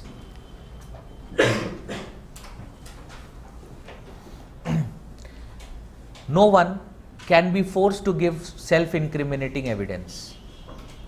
Now, again, what is the nature? If the law allows for it, what would happen? The police will be given the right to force an accused to provide such an evidence, which means it would lead to more and more prevalence of torture. And even if the accused has given any kind of self-incriminating evidence, it will not be considered as an evidence in the court of law until unless it is given before a judicial magistrate. If it is given before a judicial magistrate. So, you will find police torture or lockup torture wali jo baat hai, you will find that this has to a very certain extent, extent it has decreased. But if you go back to the 1990s, And if you read the newspapers of 1990s, you will find that almost every day there was a news with respect to custodial deaths. And the custodial deaths, because of the manner in which it was prevalent, the manner in which police was taking up this kind of atrocities, specifically in certain states, that led to the Supreme Court devising, we are going to deal with that in Article 22, devising the procedure in which an individual can be arrested. The Supreme Court has given an elaborate procedure. If you are detained, if you are arrested, what are the rights that an individual who is arrested and detained has? And if the police does not follow the procedure, and it can be proved that the concerned individual, the concerned organization has not followed the procedure, that detention itself becomes illegal, and the individual is he is freed from custody. So this kind of laws, this kind of provision of the Constitution does what? It ensures that police or such kind of authorities that are there, they are exercising some rights, but they are exercising some rights within certain limits. So if you are forced to give an self-incriminating evidence, and if you claim in the court that this has been forced and it was not given before a judicial magistrate, that particular evidence has no meaning. That evidence does not have any meaning. आप देखोगे custodial torture से बचने के लिए होता क्या है? As soon as the police, if they start beating the accused, they would say कहाँ sign करना है? सीधे वो कहते हैं, there is no need to hit me, whatever you say I'll do. तो if they bring about, suppose they give up confession there, जैसे ही court में जाते हैं बोलते हैं ये फोर्स किया गया है. In the court they will just deny this. Voluntary नहीं, it has been forced out of me. जैसे ही ये बात होती है, the court denies that. कहते हैं this is not admissible.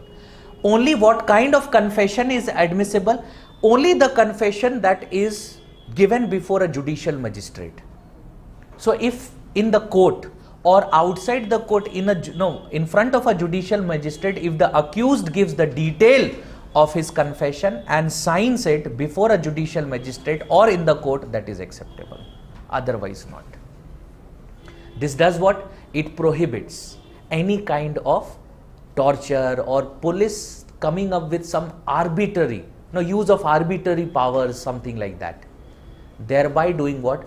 Thereby ensuring that even those accused, because see, our judicial system has, there is an assumption that every democratic judicial system has. It is innocent until proven guilty. So until that individual is proven guilty, we assume that he is innocent, and accordingly we provide all the rights that an individual should have. Even if he is accused, even if he has performed whatever nature of crime, but he will have certain rights, because if you do not give them those individuals or them those rights, it will become, it would lead to again arbitrary powers, and hence there is a check on it. Clear? Have you understood why Article 20 cannot be denied? What is the reason behind it? The nature of Article 20. Next, Article 21 of the Constitution.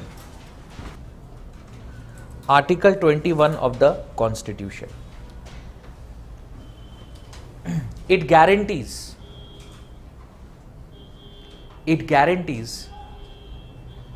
to all individuals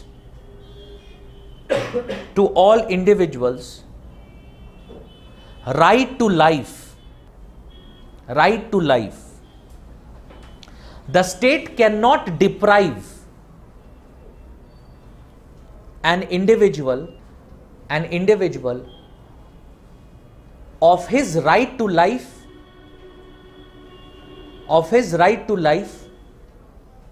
or personal liberty,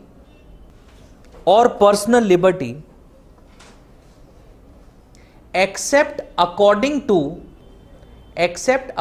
to procedure established by law. Procedure established by law. Underline this, procedure established by law. Also underline personal liberty. So Article 21 of the Constitution guarantees us what? Article 21 of the Constitution guarantees all of us right to life and personal liberty. Does that mean we have an absolute right to life? No. Right to life can be taken away, or our personal liberty can be taken away by a procedure established by law. That means if there is a law and there is a process or a procedure that has been established there, and if that is the procedure that is used to deny us personal liberty or life, right to life, that is what is legal. Clear?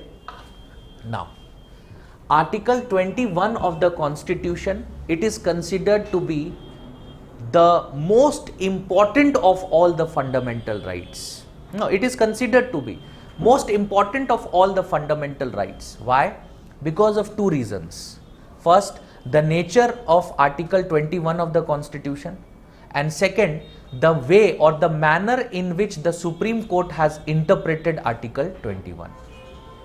If you look at the nature of Article 21 of the Constitution, or for that matter, to understand the nature of Article 21 of the Constitution, if for a brief movement you can, for a brief moment you can just assume that Article 21 guaranteeing us liberty, personal liberty and life is not present as a fundamental right in our Constitution, you will understand that, or what it means is no other fundamental right is effective then.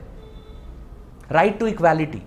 Right to equality will come into effect only when first our personal liberty and life is guaranteed, or for that matter right to freedom of religion. It is guaranteed, it would make sense only once right to life is guaranteed, only then religion comes, first is life. But if we do not have a guarantee to our personal liberty and life, then how can we have a guarantee to performing or practicing a religion of our own choice? Similarly, if we talk about suppose right to other freedom like freedom of speech and expression, what will we do with freedom of speech and expression if we do not have a guarantee to our life or personal liberty? If we talk about educational and cultural rights that we have under Article 29 and 30, it will have no meaning if we do not have right to life and personal liberty. So Article 21 of the Constitution is considered that it is the backbone of Part 3 of the Constitution. It is considered to be the backbone of Part 3 of the Constitution because there are some constitutional experts who say that if Article 21 of the Constitution is removed from Part 3, it would make no sense. We will have no fundamental rights. And if we are guaranteed only Article 21 of the Constitution and we remove all other fundamental rights, and the court liberally interprets Article 21, all other fundamental rights would automatically become the part of Article 21. समझ रहे हो? Article 21, just remove all the fundamental rights and see Article 21, only Article 21 being guaranteed to us, right to life and personal liberty. And if the court interprets right to life and personal liberty liberally, expanding the scope and ambit of Article 21, would not it include the right to equality?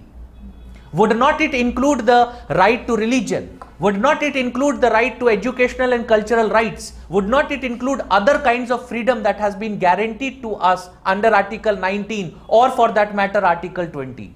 Yes, it does. And that is the reason why if you look at the nature of Article 21, this is the reason why it is considered to be the backbone of all fundamental rights.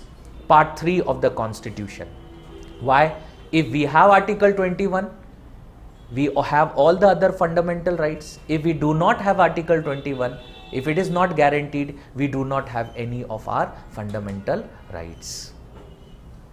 Secondly, it is also considered to be, this Article 21 is also considered to be one of the most important fundamental rights, because the manner in which over the period of last 70 years, how the Supreme Court has in various decisions expanded the scope of Article 21.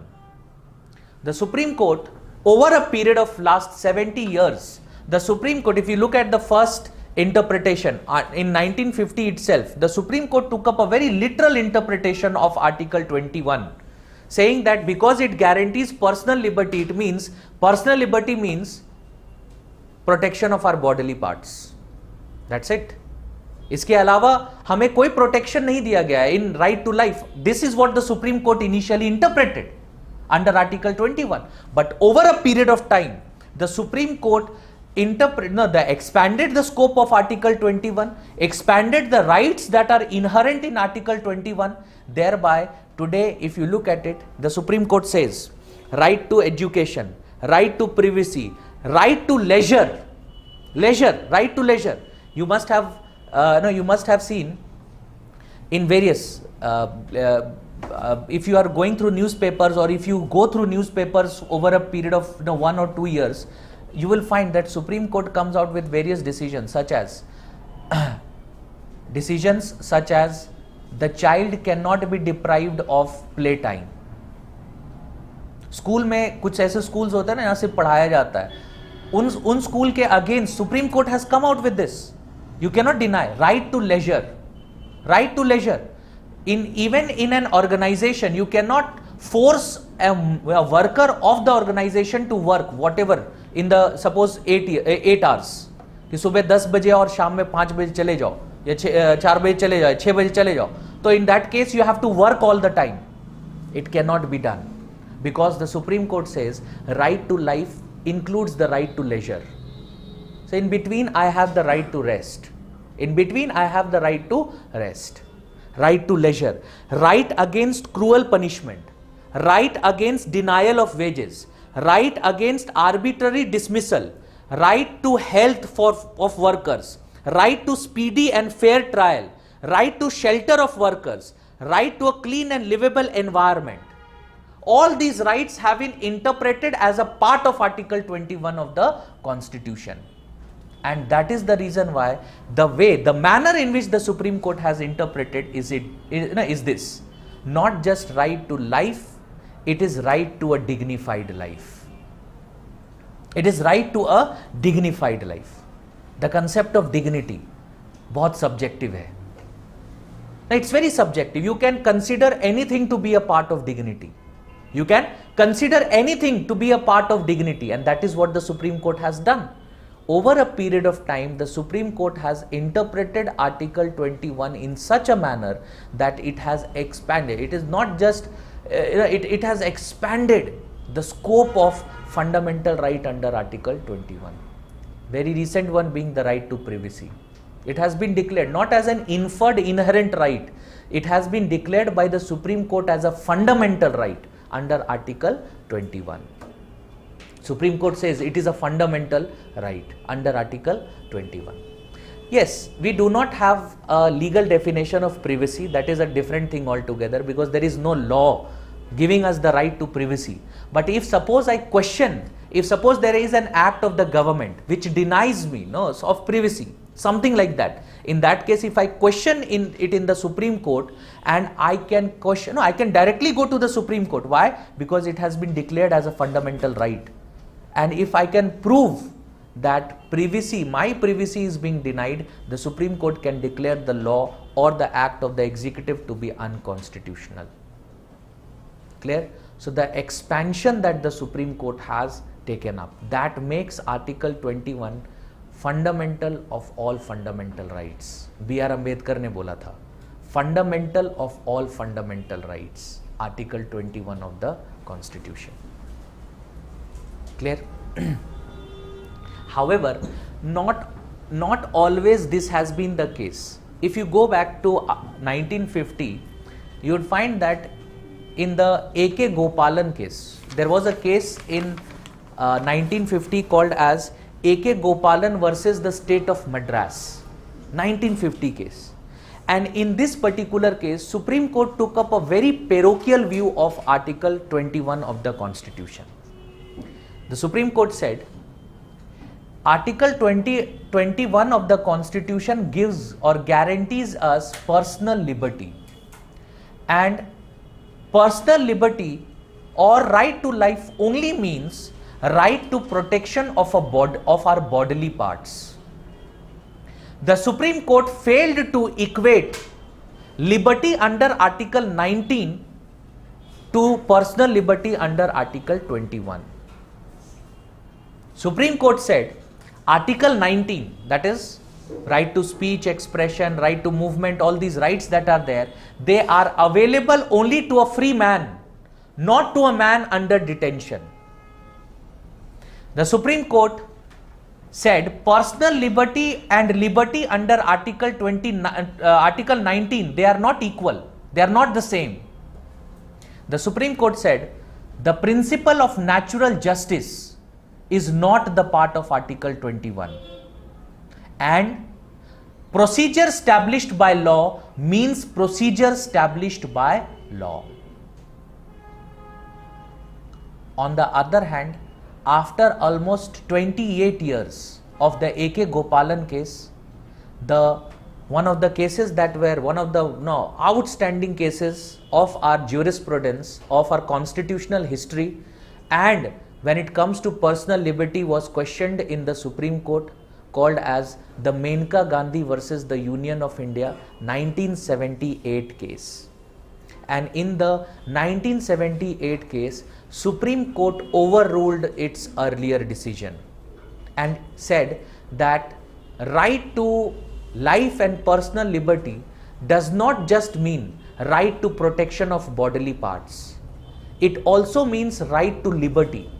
Liberty means the same, liberty here can be equated to, personal liberty can be equated to liberty under Article 19, which means Article 19 is not just available to a man who is free, not under detention of the court, of the police, of the executive, but also to an individual who is under detention, which means if an individual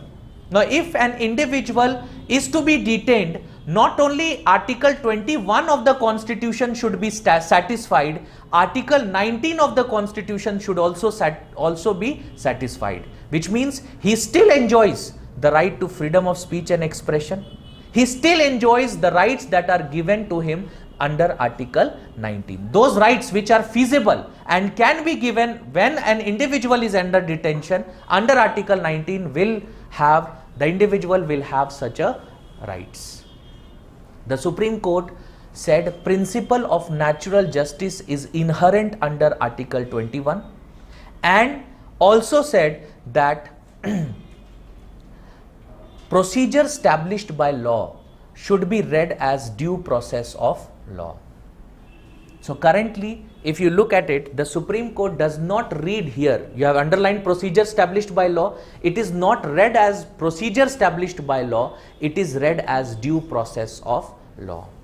It is read as due process of law. It is very technical. What is the meaning of procedure established by law? Why the Supreme Court interprets it as due process of law? What is the meaning of principle of natural justice? Now, what is the meaning of principle of natural justice? All these things are there.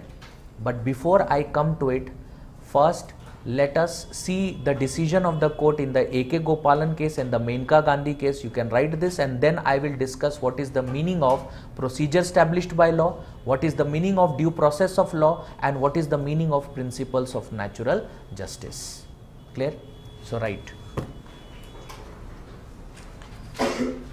In the A.K. Gopalan versus the state of Madras, in the A.K. Gopalan versus the state of Madras, 1950 case, 1950 case, the Supreme Court held that The Supreme Court held that Article 21 guarantees only personal liberty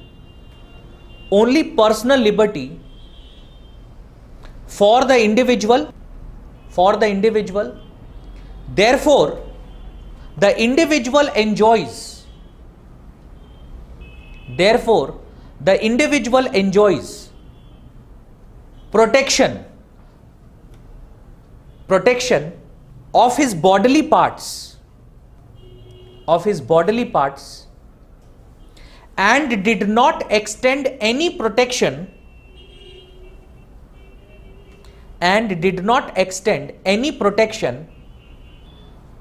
to other aspects of liberty,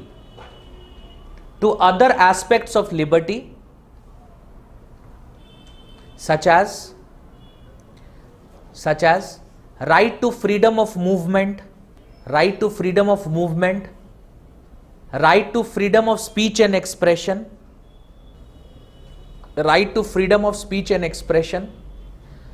The court ruled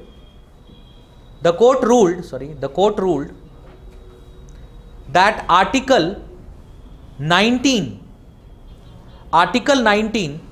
is available only to a free man, that is, an individual not arrested and detained.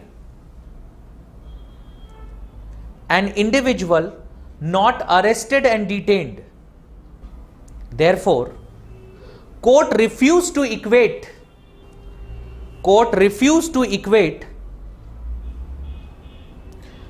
personal liberty with liberty.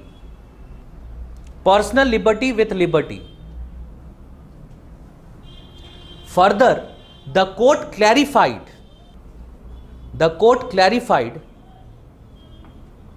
that the Constitution provided for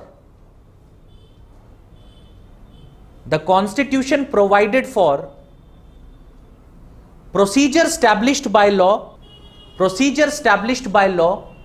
under Article 21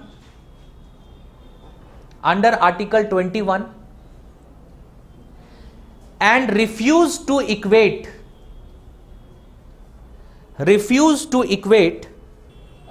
incorporate the principle of natural justice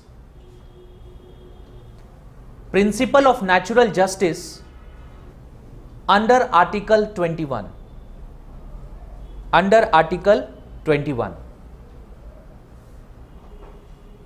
Next paragraph. In the Menka Gandhi versus the Union of India,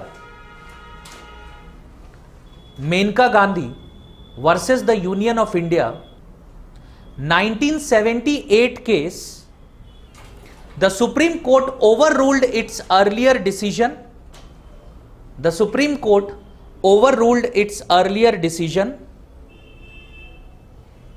And held there is no difference between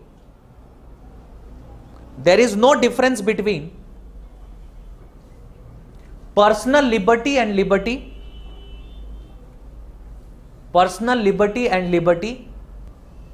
Therefore, the detention of a person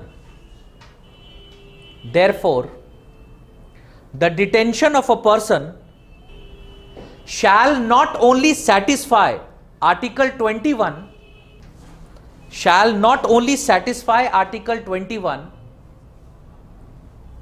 it shall also satisfy Article 19.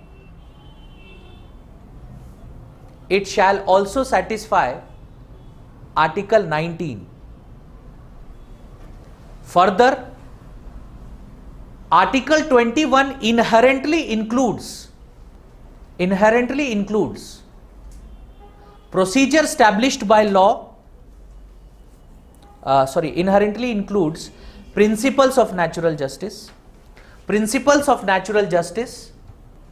and the court read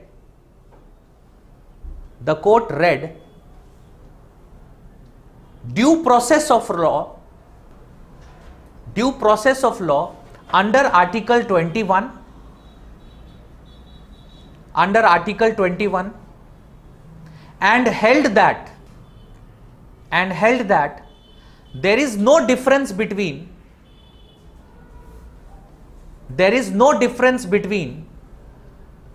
procedure established by law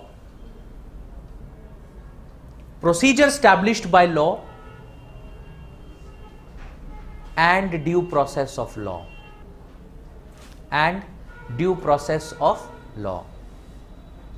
Clear? So this is the decision. See, I know it is a bit confusing. What is the decision of the A.K. Gopalan case? What is the decision of the Menka Gandhi case? But unless you read it by yourself and you revise it, you will not be able to retain it. So I can repeat this again and again, that in the A.K. Gopalan case, Supreme Court took a parochial view. Supreme Court did not equate the idea of personal liberty with liberty. Supreme Court did not declare principle of natural justice to be the part of Article 21. Read procedure established by law as procedure established by law. Said that only an individual or a free man has Article 19 and not an individual under detention, which was overruled in the Menka Gandhi case. But unless you read it by yourself and you revise it, you will not be able to retain it. And don't just read it parochially, give it some time, because otherwise if you are writing it there in the examination, you are going to make mistakes. I am guaranteeing you that. It takes a lot of time to retain what has been mentioned in the Constitution. Clear? So the Supreme Court in the Menka, as I said, it is considered, Menka Gandhi case is considered to be one of the most important cases in our constitutional history. Why? Because it redefined the idea of liberty. Now, what is the meaning of the term liberty? It was redefined in the Menka Gandhi case. And the Supreme Court also read procedure established by law as due process of law and declared that principle of natural justice is an inherent, it is incorporated under Article 21 of the Constitution. What is the meaning of these ideas are what we are going to discuss tomorrow. When we meet tomorrow, we discuss what is procedure established by law, how it is different from due process of law, and what is principles of natural justice. If you remember, I have already declared, as a part of our discussion previously when we were discussing Article 19(1)(a), and I talked about contempt of court, I said that it is, contempt of court is against, I criticize this idea against what is natural justice. So tomorrow we also get to know why are we saying it to be against the principle of natural justice. Clear? Please revise and come. Tomorrow I am going to discuss whatever is left in Article 21.